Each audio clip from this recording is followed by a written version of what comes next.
오늘은 성령 강림절입니다. 여러분, 그 교회에 오시면 이렇게 이제 앞에 강단보라는 게 있고 또 목회자가 이렇게 걸치는 스토리라는 것이 있는데 색깔이 있어요. 교회 절기에 따른 색깔인데 유일하게 빨간색이 걸리는 날이 바로 성령 강림절입니다. 그래서 오늘 성령 강림절인데 이 성령 강림절에 하나님의 은혜가 저와 여러분에게 충만하게 임하시기를 바랍니다.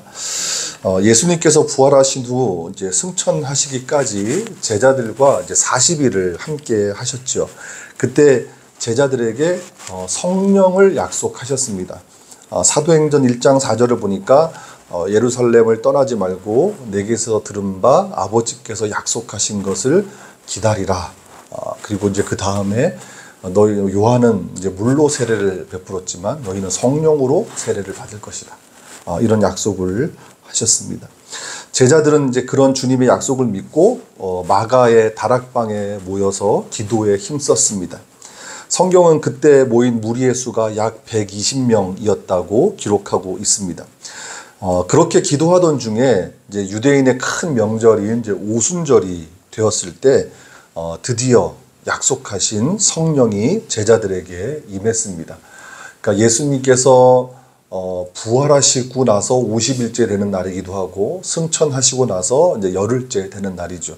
또 하필이면 오순절, 유대인의 3대 명절 중에 하나인 오순절, 그 오순절에 성령이 제자들에게 임했습니다. 사도행전 2장은 그 놀라운 사건을 생생하게 기록하고 있습니다. 그런데요, 성령 강림절은 단순한 성령 강림 사건이 아닙니다. 흔히들 이제 성령 강림절을 통해서, 성령 강림 사건을 통해서 교회가 시작되었다고 말합니다. 물론 틀린 말이 아닙니다. 제자들 중 그 누구도 교회를 이제 건설하거나 조직하려는 그런 계획은 없었지만 오순절 성령 강림 사건을 통해서 초대 교회 공동체라는 것이 형성되었습니다. 오순절 성령 강림 사건을 통해서 이제 초대 교회가 형성이 되었고, 그래서 오늘날까지 이제 교회가 이어져 왔죠. 그래서 오늘은 어떻게 보면 교회의 생일이라고 말할 수도 있습니다. 교회의 생일, 교회라고, 모든 교회의 생일. 자, 그러나 여기에는 더 놀라운 의미가 숨어 있습니다. 저는 오순절 사건을 통해서 세상이 달라졌다고 생각합니다. 특별히 흩어졌던 사람들이 하나가 되었고 말이 통하지 않았던 사람들이 서로를 이해하게 되었습니다. 저는 오늘 그것을 여러분들과 나누고 싶습니다.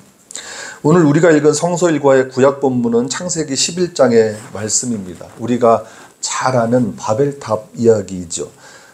창세기의 전체 구조에서 보면 이제 창세기 11장은 이제 소위 원역사, 그러니까 원시적인 역사, 그 원역사의 끝부분에 해당합니다. 거기에 마지막 장이죠. 창세기 12장부터는 족장들의 이야기가 펼쳐집니다. 아브라함과 이삭과 야곱 또 요셉의 이야기가 주를 이룹니다. 그에 반해서 원역사는 창세기 1장부터 11장까지의 이 원역사는 하나님은 누구시고 인간은 누구이고 세상은 어떻게 존재하게 되었는가를 알려주는 책입니다. 그 역사의 끝에 바벨탑의 이야기가 놓여 있는 겁니다. 성령 강림절에 바벨탑의 이야기를 나눈다고 하니까 여러분 다소 낯설게 느껴질 수도 있겠지만 여기에는 우리가 몰랐던 성령의 사건이 있습니다. 우선 창세기 10장을 보면 그 노아의 족보가 기록되어 있습니다. 홍수 심판 이후에 노아의 세 아들이었던 셈과 함과 야벳의 자손이 어떻게 이어졌는지를 보여주고 있죠. 그러나 이 창세기 10장의 이 노아의 족보는 그 노아라고 하는 한 사람, 그 한 가문의 이야기가 아닙니다. 우리가 성경에서 만나는 여러 민족의 어떤 기원을 밝혀주고 있는 내용입니다. 가령 블레셋 민족의 기원은 이제 그 함의 아들이었던 그 미스라임에게서 찾을 수 있죠. 그래서 여기서 그 창세기 10장을 읽어보면 이 블레셋이 가슬루힘에서 나왔다 이렇게 성경을 기록하는데 계속 거슬러 올라가면 이제 함의 아들이었던 미스라임이 나옵니다. 그리고 뭐 가나안의, 우리가 흔히 말하는 가나안의 7족속, 가나안의 여러 족속들이 누구에게서 비롯되었느냐? 이제 함의 아들이었던 가나안, 거기서 비롯되었다는 것을 알 수 있죠.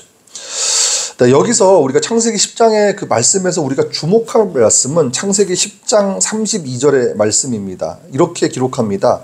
홍수 후에 이들에게서 그 땅의 백성들이 나뉘었더라. 이 말씀은 노아의 아들들에게서 여러 민족이 생겨났고 그들은 이제 세상으로 퍼져나갔다는 겁니다. 온 세상으로. 그런데 여기서 이 퍼져나갔다고 하는 것은 하나님의 약속이 성취되었다는 것을 보여주는 것입니다.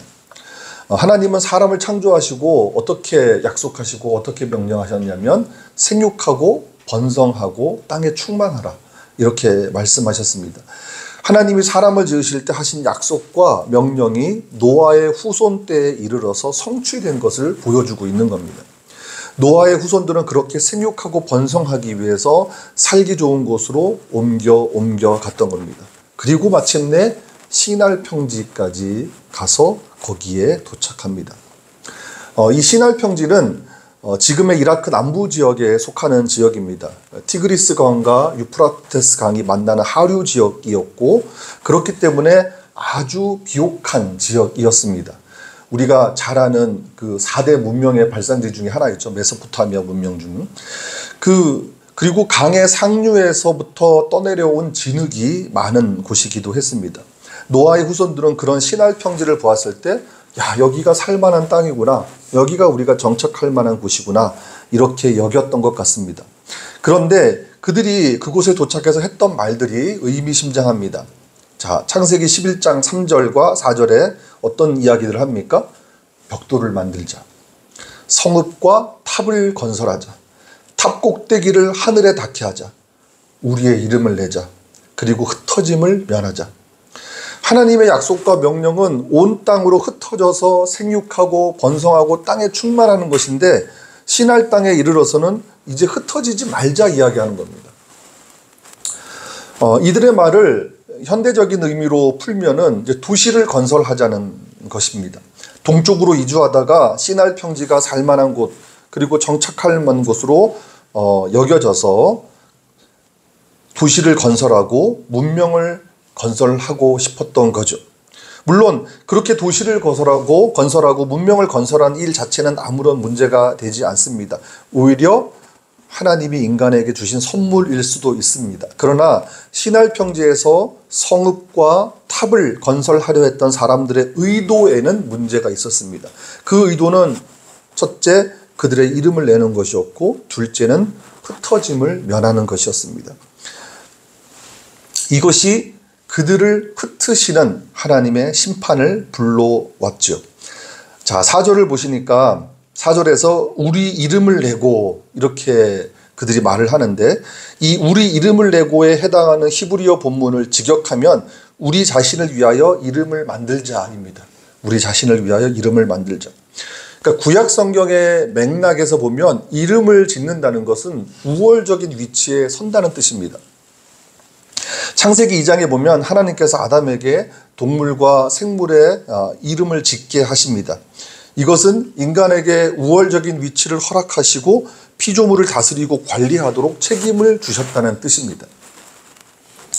또 구약 성경을 우리가 읽다 보면 열왕기서 같은 데 보면 이제 이스라엘 왕국이 망하고 또 유다 왕국이 망하는 과정에서 외국의 이제 침공을 받을 때 이제 이방 민족의 왕들이 유다 왕들을 이렇게 유다를 침공하고 나서 유다 왕들의 이름을 바꾸는 경우를 보게 됩니다. 뭐 예를 들면 애굽의 그 파라오였던 느고라고 하는 사람이 요시야를 이제 패퇴시킨 후에 그 요시야의 아들이었던 이제 원래 있던 왕을 이제 그 쫓아내고 자기가 엘리야김이라는 요시야의 다른 아들을 이제 왕으로 세우거든요.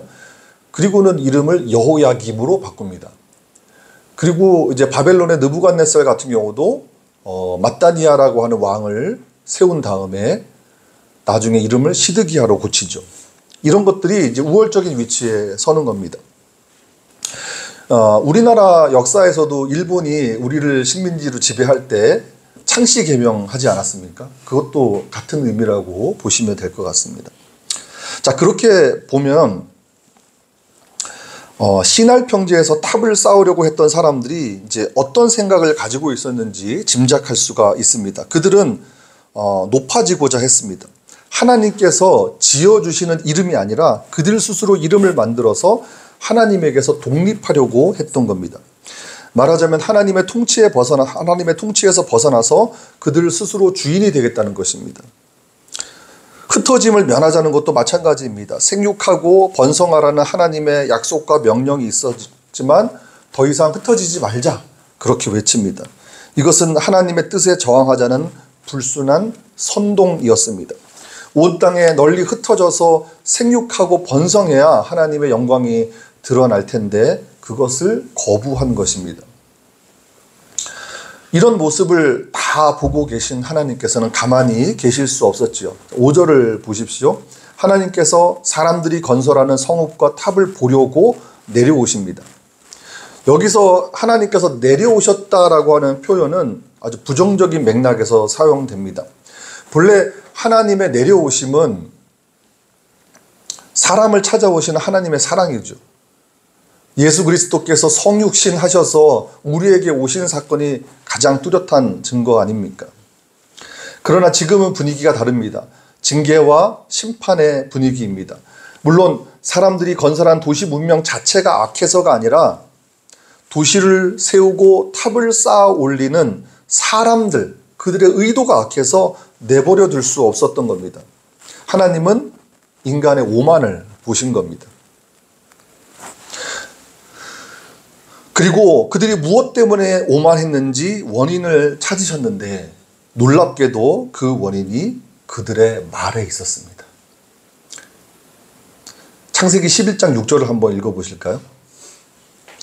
11장 6절입니다. 같이 한번 읽겠습니다. 시작.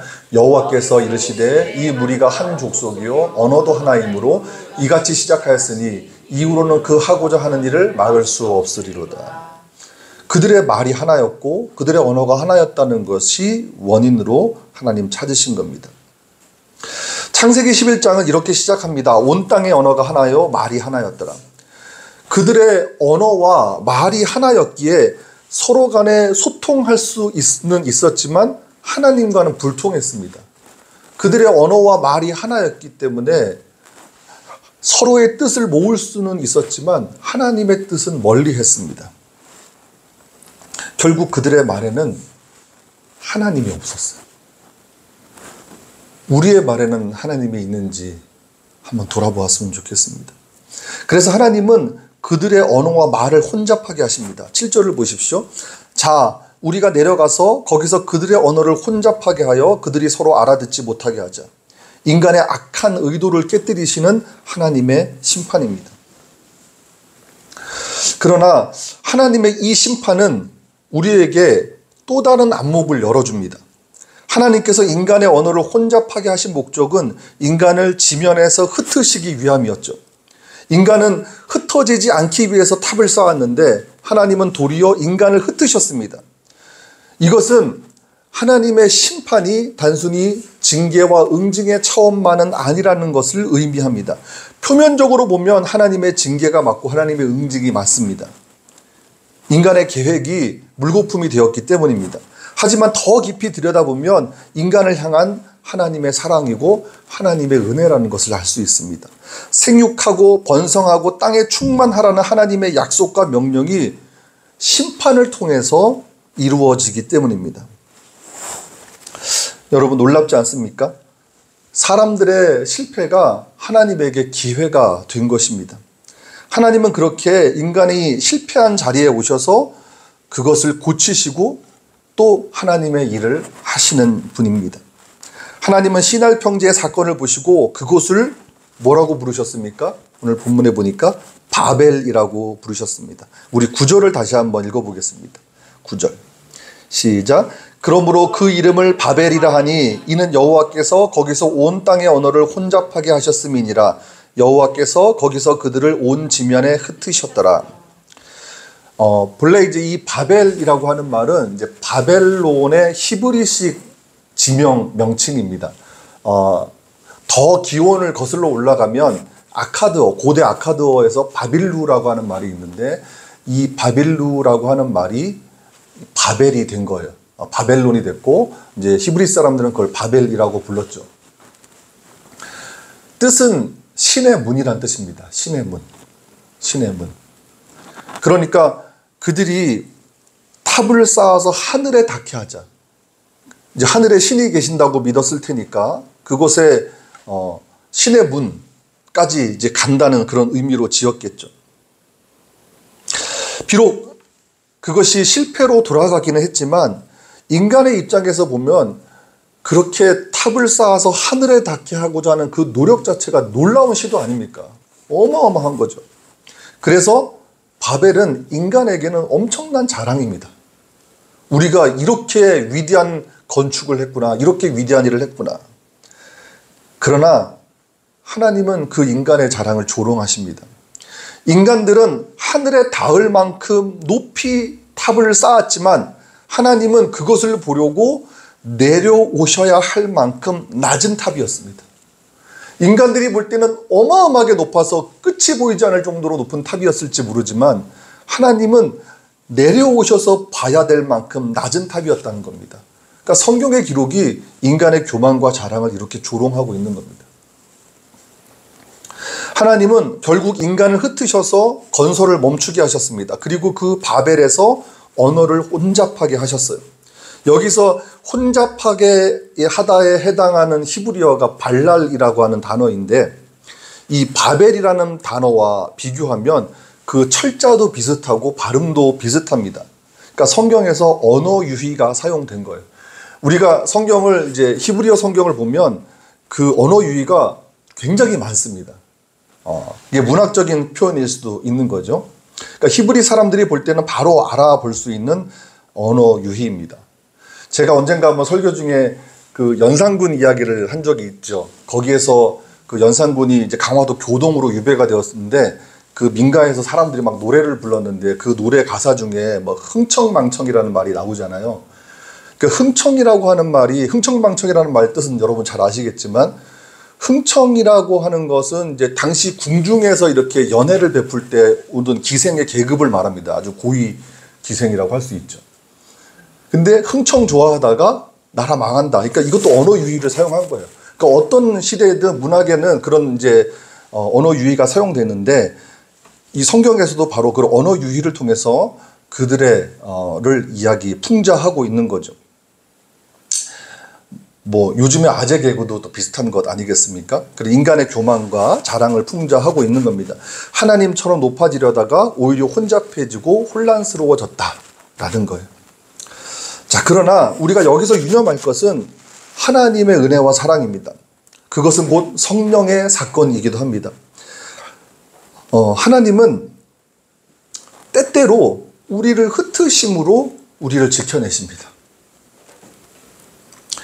우리는 무언가 성취하려고 하지만 우리 스스로 무너지지 않도록 하나님은 그 교만한 건축을 멈추게 하시기도 하는 분입니다. 사실 인간의 연합이라고 하는 것은 어딘가 늘 위태롭습니다. 어느 순간 자랑이 생겨나고 어느 순간 공명심이 발동합니다. 하나님의 뜻을 말하지만 어느 순간 인간의 생각이 앞서기도 하는 겁니다. 그때 하나님은 사랑하는 마음으로 그 연합을 흩으시고 멈추게 하십니다. 그리고 멈추게 하심으로써 다시 시작하게 하십니다. 예수 그리스도 안에서 사랑하는 교우 여러분, 제가 설교 중에 우리 성도님들을 향해서 사랑하는 여러분이라고 말한 것은 오늘이 아마 처음인 것 같습니다. 저는 그렇게 잘 말하지 않고 하지 않는데 오늘은 그렇게 말하고 싶습니다.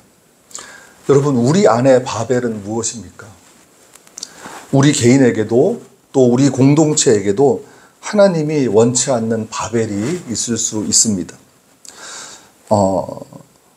개인적인 이야기를 해서 매우 죄송합니다만 저는 개인적으로 지난 부활절 이후에 한 달여 기간 동안 내면의 아픔과 싸워야 했습니다. 그 투쟁을 혼자 해결하기가 버거웠을 정도여서 조언을 구하기도 하고 또 실제로 상담도 받았습니다. 그리고 기도했습니다.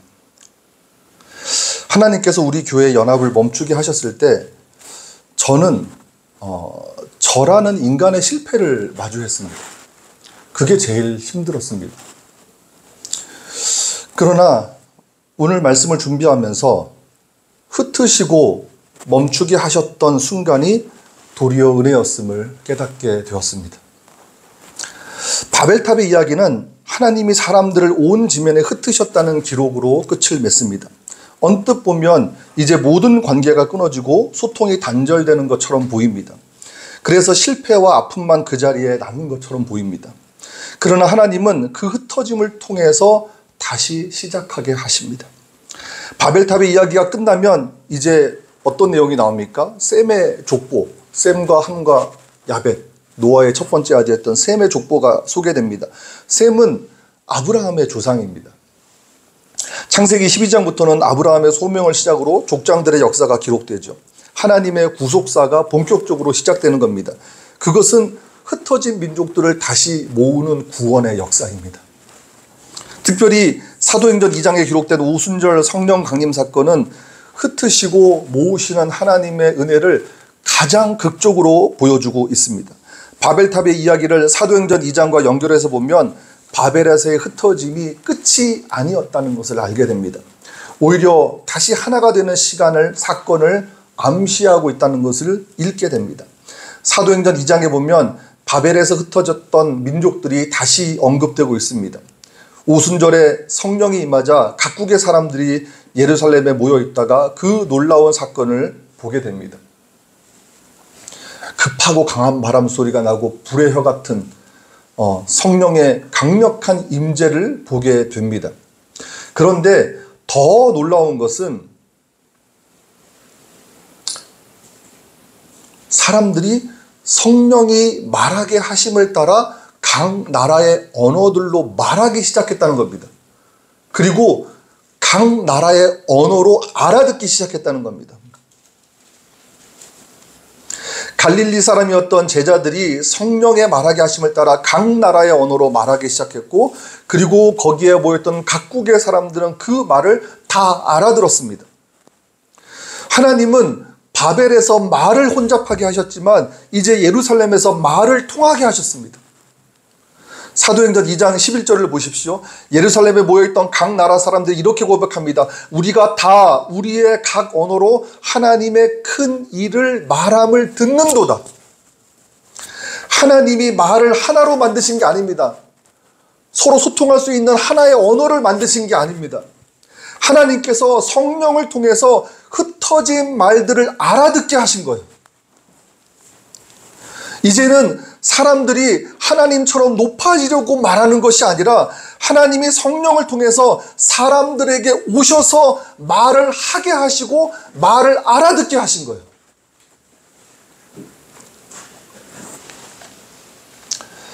사랑하는 여러분, 하나님께서 우리를 멈추게 하셨을 때 우리 자신을 정직하게 돌아보았으면 좋겠습니다.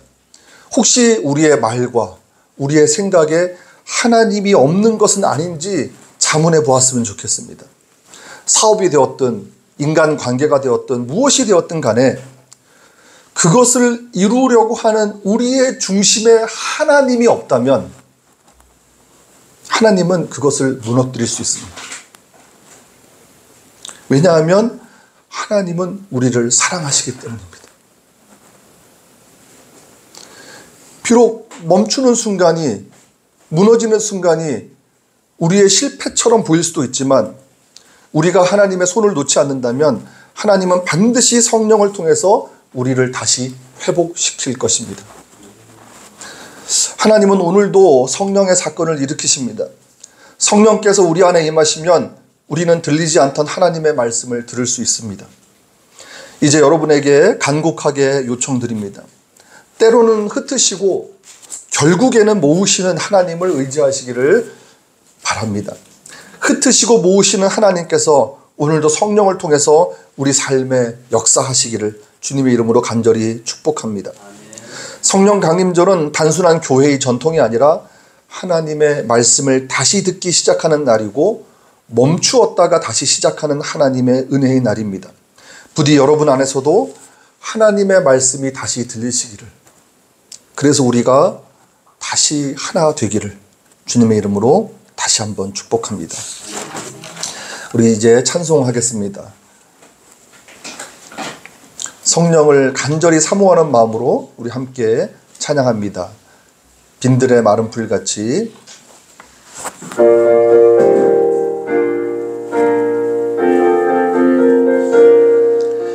빈들의 마른 풀같이 시들은 나의 영혼, 주님이 약속한 성령 간절히 기다리네.